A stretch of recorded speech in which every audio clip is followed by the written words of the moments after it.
பார்த்தா ரோஹிணியோட மாமா மாதிரியே இருக்காரு. ஐயோ முன்னாடியே வருது.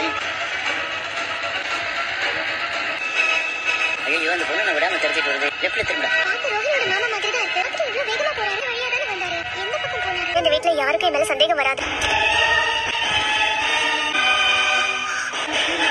ஓ, நீங்க இந்த மாமாவும் இல்ல, இவங்க அப்பா சாகவும் இல்ல. எனக்கு ஒண்ணும் தெரியாது. கறி வெட்டுறவன் இதுக்கு எந்த சம்மந்தமும் இல்ல. என்ன விட்டுருக்கப்பா.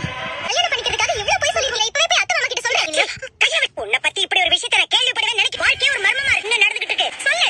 நம்ம எல்லாருமே எதிர்பார்த்த மாதிரி பிரவுன் பண்ணி மீனா கிட்ட மாட்டினதை பார்க்கும் யாரெல்லாம் ரொம்ப சந்தோஷமா லைக் பண்ணி தெரிவிங்க. இதுக்கப்புறமா வழக்கம் போல வந்து பார்த்தீங்கன்னா ரோஹினியோட கடைக்கு மீனா வந்து பூ கொடுத்துட்டு வராங்க.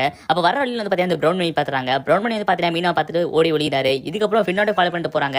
பார்க்கும்போது வித்யாவோட வீட்டில் போய் ஒளிஞ்சிறாரு. இதுக்கப்புறமா அங்கே மீனா ஃபாலோ பண்ணிட்டு போயிட்டு பார்க்கும்போது தான் தெரிய வருது ரோஹினி எல்லாருமே பேசிட்டு இருக்காங்க. அது எல்லாத்தையுமே கேட்டுறாங்க.